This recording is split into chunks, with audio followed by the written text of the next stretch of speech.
Queridos amigos, nos encontramos una vez más aquí en Política y Producción, el programa de la Unión del Comercio, la Industria y la Producción de Mar del Plata, UCIP. Este programa donde veremos temas vinculados a los sectores económicos y al sector comercial en particular, en una entrevista con el señor Ricardo Diab, presidente de la Asociación Empresaria de Rosario y vicepresidente de CAME de la Confederación Argentina de la Mediana Empresa, donde desarrollaremos temas que son de actualidad, tanto en nuestra ciudad como en el resto del país, que tiene que ver con los efectos que ha generado esta pandemia, los efectos económicos que ha generado y las distorsiones que se presentan a veces en el sector comercial por las diferentes medidas que se vienen tomando. Vamos a un corte y enseguida volvemos.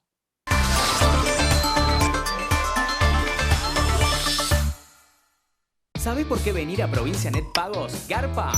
Porque podés pagar ARBA, multas y todos tus impuestos y servicios en efectivo o débito. Podés extraer dinero y recargar tu SUBE o celular. ¿Ves? Venir a Provincia Net Pagos garpa. Provincia Net, una empresa del Grupo Provincia. Apostá a tu futuro. Estudia en UCIP. Administrativos, tecnológicos, empresariales, digitales, oficios. Conocé nuestros exclusivos cursos de tecnología para niños. Ingresá a www.ucip.org.ar.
Nos encontramos con el señor Ricardo Diab, presidente de la Asociación Empresaria de Rosario y vicepresidente a su vez de la Confederación Argentina de la Mediana Empresa, para dialogar con él sobre una problemática que se viene dando en todo el país a partir de la vuelta de alguna manera a un criterio anterior en cuanto a las normas que restringen la circulación, que ya no es por horario, sino vuelven a estar las actividades esenciales y no esenciales, y esto genera algunas distorsiones en el mercado. Buenas tardes, Ricardo, ¿cómo estás? Hola Blas, qué gusto escucharte. Comentanos un poco en la provincia de Santa Fe. Nosotros hemos visto el año pasado cuando surgió el tema de los primeros decretos, los primeros DNU, donde establecía rubros esenciales y no esenciales, aquí en la ciudad de Mar del Plata y en muchas localidades, aquellos, principalmente los hipermercados, ¿no? Pero aquellos supermercados y por ahí algunos otros rubros también, que tenían autorización a vender esenciales, vendían no esenciales, generando alguna distorsión en el mercado. Y en aquel momento allí en la provincia de Santa Fe se habían tomado normas al respecto. Sí, de hecho que sí. De todas maneras, siempre hay una disparidad, digamos, en el país conforme a las autoridades con la interpretación que le dan, ¿no?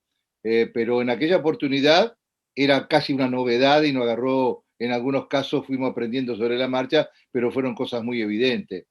Si había restricciones al comercio minorista no esencial, de repente veíamos que las grandes cadenas que estaban habilitadas porque vendían esenciales, alimentos, limpieza o alguna otro similar, hacían publicidad, promoción de electrodomésticos o productos similares, con lo cual eso irritó al sector. Hicimos el pedido correspondiente a las autoridades provinciales y Defensa a la Competencia actuó rápidamente y en pocos días tuvieron que dejar de vender y publicitar o promocionar la venta de no esenciales. A ver si te entendí bien. Más allá de vender productos no esenciales, por ejemplo, una tostadora que una casa de artículos para el hogar estaba cerrada, o una campera que los negocios de indumentaria estaban cerrados, los promocionaban aparte para que la gente vaya a comprar y concurra más gente al establecimiento. Sí, imagínate vos que muchas veces nos resultaba difícil porque páginas enteras en los diarios haciendo promoción que tal día de la semana el que comprase tenía un descuento en particular, o sea, atraía, movilizaba a la gente que se preservaba, se quería preservar de que no haya circulación, lo incentivaba a que vaya a comprar no esenciales, encima en haciendo competencia a aquellos negocios que no lo podrían hacer, o sea, a todas luces absolutamente descontrolado. La provincia de Santa Fe en el 2020 realizó, como la provincia de La Pampa y algunas otras provincias más que recuerdo, de alguna manera cerrar esos espacios. Digamos, en los supermercados es muy común ver un sector ya de electrodomésticos, un sector de juguetería, un sector de juguetes. Esos fueron cerrados durante el 2020 para no generar estas disparidades. Sí, exactamente, fueron fajados toda la zona. Algunos tuvieron la picardía de modificar y poner algunos productos cerca de los alimentos para escapar de esa situación, pero bueno, la verdad que en ese sentido podemos decir que nuestras autoridades actuaron bien, fueron coherentes y sí, las zonas están absolutamente aisladas con una faja y tampoco cuando si llegan a la caja esos son admitibles esos productos. Acá en la ciudad de Mar del Plata, por ejemplo, cuando uno llega a la caja, si llega luego del horario de autorización de venta de alcohol, digamos, Mar del Plata no es una influencia, ¿no? Que sale este programa y porque es una ley provincial. Si a las 9 de la noche está la restricción horaria, 9 y 1, la máquina está preparada para que ni siquiera tiquee, con lo cual un hipermercado podría hasta programarla sin cerrar el sector, digamos, ¿no? Que tales artículos ni siquiera se tiqueen. Absolutamente, pero sabemos cómo se manejan las grandes cadenas que se manejan en otras situaciones diferentes a las que nosotros. Nosotros somos responsables, la mayoría de los nuestros están al frente de su local, son responsables, son parte de la sociedad. Bueno, acá se manejan, nadie tiene la culpa, le echan al gerente del gerente que está en Buenos Aires o está fuera del país o no sé quién para tomar las decisiones. Pero bueno, por suerte en nuestra provincia pudimos y contenerlos.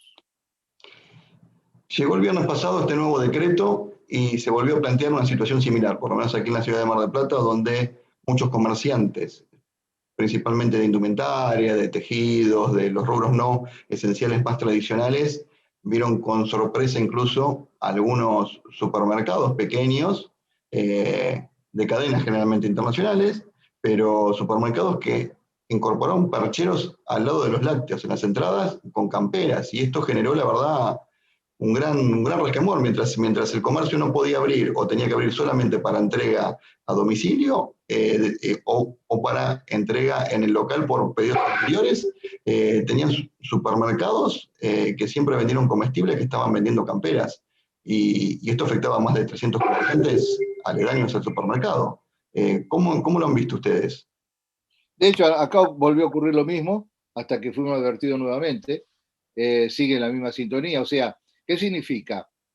¿Que se lo quiere castigar al comercio no esencial o es por una cuestión de seguridad? Si es por una cuestión de seguridad, que solamente la gente se moviliza para comprar lo elemental o lo esencial, Sí. automáticamente nada que sea esencial que debería ser vendido, que no sea esencial, debería ser vendido. O sea, por analogía nosotros, a partir del DNU, se analizó que no se puede vender no esencial en ningún lugar habilitado para vender esencial, porque hay un mix. O sea, en un kiosco de repente vende productos esenciales, pero no puede vender los Sí, no esenciales. Seamos parejos para claro. todo. Aparte, la falta de solidaridad con aquel pequeño comerciante. Imaginémonos, mientras las grandes cadenas venden una plancha, una licuadora, una tostadora, etcétera, el comerciante común que no puede habilitar su negocio perdió esa oportunidad. Esa no se vuelve Sí. a comprar. y encima que no vende nada, está más desprotegido. Por eso que creo que lo más coherente, que así, debería ser una norma general y entendida en todo el país, que lo no esencial no es admitible en la venta. Vamos a un corte y enseguida volvemos con otros temas que hacen al interés comercial.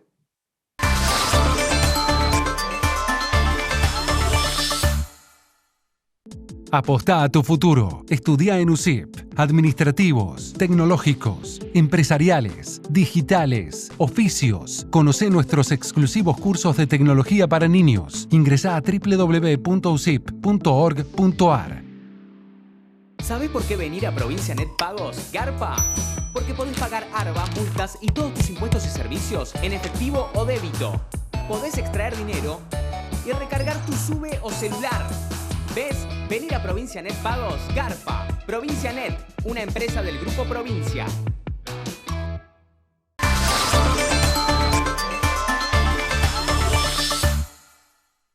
Nos encontramos nuevamente con el señor Ricardo Diab y ahora, como decíamos anteriormente, presidente de la Asociación Empresaria de Rosario, pero también vicepresidente de CAME, la Confederación Argentina de la Mediana Empresa, y en su rol de vicepresidente de esta confederación, para preguntarle un poco cómo ven la situación comercial, la situación industrial, la situación empresaria que se está viviendo durante toda esta pandemia y actualmente que ya llevan varios meses, ¿no? Desde marzo del año pasado que estamos en una situación de pandemia que tanto para las familias como para las personas como para las empresas tiene características muy peculiares. ¿Cómo se ve desde CAME esta situación, Ricardo? Bueno, independientemente de las apreciaciones personales, tenemos los números y la estadística que habitualmente desarrollamos. Nosotros cerramos el año 2019 con un 12% de volumen negativo de venta en el sector comercial con respecto al 18. Ingresamos los 3 primeros meses del 2020 con guarismo negativo del 6 y pico por ciento, pero con alguna esperanza de que un nuevo modelo de gobierno más productivo, con un pensamiento, íbamos a arrancar. Bueno, nos tocó la pandemia, nos tocó la cuarentena y terminamos cerrando el año con un 22% de volumen negativo de venta, con referencia al año 2019. Teníamos la esperanza de que en los primeros inicios de marzo podía esto revertirse, y hoy nos encuentra en una situación que sigue la misma tendencia negativa, lamentablemente, donde si comparamos con referencia al 2019, tenemos alto volumen negativo. Lógicamente, marzo contra marzo, abril contra abril de aquí, hay un rebote en positivo, pero un rebote sobre la nada. Con lo cual, el sector comercial en líneas generales podemos decir que no logra salir de esa caída, ni siquiera lograr una estabilidad. En el sector, aún así mismo, los esenciales que estuvieron casi todo el año en actividad han registrado algunas caídas en cuanto al consumo. Y en cuanto al sector industrial PYME, nosotros hemos registrado un rebote importante, 70 y pico por ciento, pero estamos un 17.1% menos que en el 2019. Con lo cual, estamos en una situación en que, excepto los sectores muy puntuales, por circunstancias muy particulares, fundamentalmente en el sector industrial, que tiene que ver con electrodomésticos, por ejemplo, al no haber importación y haber una demanda por falta de producción en su momento, hoy están en una expansión, electrodomésticos, línea blanca, algún producto de ferretería, podemos hablar de la maquinaria, todo lo que tiene que ver con el agroalimento y su cadena de valor, pinturas, ruleman, tornillos, etcétera, etcétera, vemos que, pero en líneas generales, marroquinería, calzado, indumentaria formal, etcétera, etcétera, siguen con la misma negatividad que tiempo atrás. Por lo cual decimos que es hasta lógico que eso ocurra, no haber movimiento, no haber expectativas, no hay expectativas hacia el futuro para generar nuevas inversiones, para generar nuevos emprendimientos. No sabemos exactamente de cuándo se sale de esta circunstancia, y creo que cualquier repunte económico o visibilidad sobre esto va a estar muy ligado a la salud. La salud que tiene que ver en este caso con la vacunación y con las perspectivas que podamos tener. Decías recién, Ricardo, que no se han alcanzado los niveles 2019 y que el 2019 había sido peor que el 2018, con lo cual estamos mucho más lejos de lo que era el 2018. Absolutamente sí, que decimos prácticamente que venimos 3 años, o sea, esto no es achacable solamente porque acá a veces se desvirtúan con cuestiones políticas, esto ya venimos del último periodo de gobierno muy mal, y arrancamos en esto con una esperanza, y bueno, si nos sigue siendo mal, bueno, por las circunstancias que todos estamos viendo y atravesando, o sea que hace prácticamente 3 años que no podemos tener evolución. Recién decías otra palabra que es otro concepto, que es por ahí la falta de expectativas, ¿no? Una de las cuestiones que caracteriza un poco la pandemia es la incertidumbre constante. Uno nunca sabe el día a día, cuando parecería que algo empieza a mejorar, por ahí se despiertan nuevos contagios, cuando acá hablamos de la segunda ola, ya hay países que están en la tercera y cuarta ola. Esta falta de expectativa en general o la incertidumbre es una de las cuestiones que atentan históricamente principalmente contra el empresario. La falta de previsión y de previsibilidad y de proyectos. Eso es lo que nosotros le exigimos normalmente a cualquier emprendedor, que haga su plan de negocio basado en los datos que tiene y su visión futura. Hoy absolutamente los datos que tiene en la realidad no le hacen proyectar absolutamente nada. Y si ve los números, que más de 90.000 comercios, locales comerciales están cerrados, más de 200.000 trabajadores de la actividad fuera del sistema, 45.000 empresas, lo cual hace más o menos un 15-16% de los locales de todo el país. Y justamente esas cifras que fueron discutidas por algún sector de gobierno, en Rosario, un estudio hecho por el Colegio de Corredores Inmobiliarios junto con la universidad dio un 15% de locales cerrados en Rosario. Justamente coincide con el guarismo nacional de CAME, por lo cual damos con certeza que el 15 y 6% de los locales de todo el país están cerrados. Con esas características, con la falta de previsibilidad futura, ¿qué podemos emprender lógicamente y razonablemente? Bueno, ese es otro tema con que lo vamos a encontrar porque, digamos, el PYME es el que emprende a corto plazo, se financia a corto plazo. Las grandes empresas prevén de acá 5, 10, 15 años su inversión. No le importa lo que está pasando ahora. Esto es una circunstancia. Pero el PYME pide un crédito hoy para abrir su local mañana y el mes que viene empezar a pagar el crédito. Y en esa circunstancia es imposible. Lo que pasa es que en este contexto prácticamente el corto plazo no existe y el largo plazo son 15 días, ¿no? Porque estamos todos con una brecha, digamos, o con un horizonte de lo sumo 15 días. Absolutamente. Por eso digo que lo terrible de todo esto es que tu presente está complicado y tu futuro no tiene certeza. Claro. Para el pequeño empresario es muy difícil la circunstancia. Por último, Ricardo, ¿cuáles serían medidas que consideran que se tendrían que, que adaptar, digamos, o realizar en el país para de alguna manera evitar un poco esta incertidumbre y para apoyar a los sectores productivos que por ahí están muy castigados? Yo recuerdo haber visto una estadística de fines del año pasado, digamos, principios de este año, donde solamente 2 sectores habían tenido rentabilidad positiva, que eran las telefónicas y los bancos. Al resto, mejor o peor, como vos decías, por ahí algunos rubros, pero todos con índices negativos. Sí, de hecho que sí. En el contexto que estamos viviendo, es como que no podemos pedir más que sobrevivir hasta ver dónde partimos, o por lo menos frenar la sangría de empresas que van desapareciendo. Nosotros decimos siempre que es preferible que el Estado invierta en sostener una empresa abierta con su personal adentro y no que la empresa baje la persiana y después tenga que hacer cola en un correo para cobrar un IFE. Y la empresa esa no se rehabilita más. Con lo cual decimos, hay un plan de contingencia que sacamos estos días en CAME, pidiéndole al Estado un plan de contingencia donde se frenen todos los pagos de determinados tributos previsionales, impositivos, etcétera, y fundamentalmente con la banca privada, porque mientras estamos cerrados, siguen entrando los cheques, siguen sumándose los intereses, etcétera, etcétera, y esos no han perdonado nunca. Por lo cual ese plan de contingencia tendrían que contener una serie de medidas que pueda sostener las empresas que hoy todavía están funcionando. Mucho más que eso no podemos pretender, porque no sabemos a dónde vamos todavía y cuándo se termina esto. Pero el Estado es el único que nos puede socorrer. Seguimos pidiendo el ATP, que para nosotros el ATP no es lo mismo que el Repro 2. El Repro 2 tenemos para desde 9.000 a 22.000 pesos. 22.000 pesos para los críticos, 9.000 para los que no son. Eso no nos alcanza, independientemente de que se ha mejorado la cantidad de trámites a hacer, no nos alcanza, el ATP era imprescindible. Bueno, medidas que nos ayudan a sostenernos hasta que esto pueda pasar. Mucho más que eso no podemos pretender en el momento. Bueno, Ricardo, te agradecemos mucho la participación en este programa.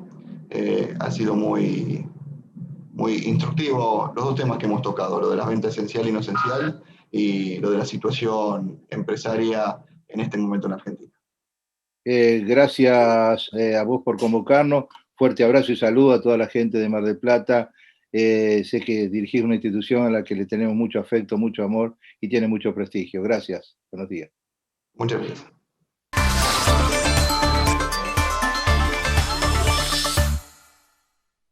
Apostá a tu futuro. Estudia en USIP. Administrativos, tecnológicos, empresariales, digitales, oficios. Conocé nuestros exclusivos cursos de tecnología para niños. Ingresá a www.usip.org.ar.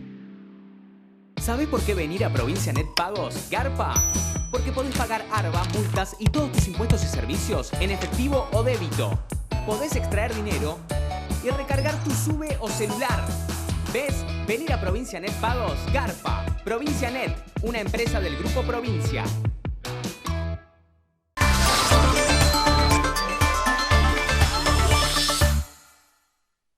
Luego de esta jugosa entrevista con Ricardo Diab, como decíamos al comienzo del programa, en dos roles. Por un lado, presidente de la Asociación Empresaria de Rosario, una cámara muy antigua del país y de una zona muy grande, de una ciudad muy grande, que de alguna manera siempre se ha hecho un paralelismo entre Rosario y la ciudad de Mar del Plata, con lo cual tenemos algunas características por cantidad de habitantes, por diversas cuestiones que hacen que se vean las cuestiones que pasan en Rosario aquí en la ciudad de Mar del Plata.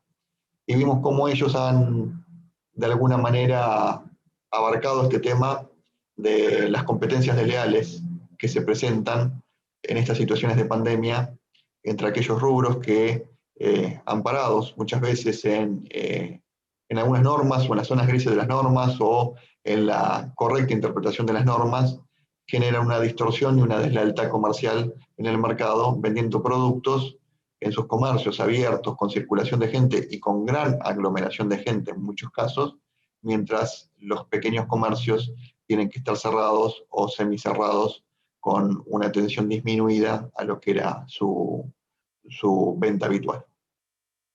También conversamos con él esta realidad que viene sucediendo de un 2019 prepandemia que ya había sido peor que un 2018 para las empresas en términos económicos, un 2020 con una pandemia ya que hizo caer mucho la actividad económica en nuestro país y que se sintió también en la ciudad y que no hace más que confirmar la misma realidad que se está viviendo en todas partes del país y también del mundo. Pero en nuestro país ya veníamos con una caída de venta previa entre el 2019 y de actividad entre el 2019 y el 2018, posteriormente entre el 2020 y el 2019 con la pandemia y una situación actual donde todavía no logramos alcanzar los niveles de venta de la prepandemia. Esta situación que es preocupante, que ha llevado a muchas empresas a situaciones críticas y que ha hecho que muchas empresas se vayan endeudando, fundamentalmente durante el 2020, por esta estrepitosa caída que ha habido durante el 2020 en algunos meses en su producción y en sus ventas, genera la necesidad de pensar en políticas de apoyo, en políticas activas de apoyo para las empresas, en nuevos programas, en reflotar programas que han estado el año pasado, porque hoy las empresas se encuentran atravesando una segunda ola. Estamos viviendo nuevamente restricciones que no teníamos hace algunos meses atrás. sin cuestionar si esto es necesario o no, porque eso es una cuestión sanitaria, le corresponderá opinar a aquellos que se dedican al sanitarismo, pero que de alguna manera tenemos la obligación de decir cómo afecta a la actividad económica y a la actividad comercial en particular en nuestra ciudad, sobre todo a partir de estas últimas restricciones que hemos tenido por el último DNU y actualmente por el cambio de fase en nuestra ciudad. Esperamos que se puedan llegar a tomar algunas de las cuestiones que venimos pidiendo, que ya hemos pedido el 24 de mayo y que hemos vuelto a pedir en el día de ayer, donde solicitamos medidas de acompañamiento a las empresas. Las empresas necesitan sobrevivir este año y para eso necesitamos medidas de acompañamiento, medidas que ayuden a pagar los salarios, a pagar las cargas sociales, a poder diferir los pagos y los vencimientos mientras la actividad se encuentra más deprimida y se encuentran las empresas con menos facturación. Las obligaciones asumidas no hace mucho tiempo atrás, hace pocos días atrás, son necesarias cumplirlas y necesitamos también de su aplazamiento en muchos casos. Mientras las empresas no venden, mientras no hay gente circulando en la calle, mientras las empresas no venden, no tienen ingresos, pero los cheques siguen entrando y las obligaciones siguen corriendo. Con lo cual vemos muy necesario normas provinciales, normas nacionales, normas municipales de aplazamiento de muchas de estas obligaciones y de cuestiones impositivas y también de vencimientos bancarios y de servicios públicos. Esperamos que esto pueda ser aceptado por el bien de las empresas, que son las genuinas generadoras de trabajo, que son las que son actores sociales y fundamentalmente en nuestra ciudad las empresas que son empresas pymes, más allá de ser un actor económico, se constituye también en un actor social porque está muy involucrado con su comunidad, a diferencia de como sucede muchas veces con las grandes empresas que son totalmente ajenas a la ciudad. Esperamos vernos la semana que viene con ustedes, nuevamente aquí en Política y Producción, el programa de la Unión del Comercio, la Industria y la Producción de Mar del Plata, UCIP. Muchas gracias.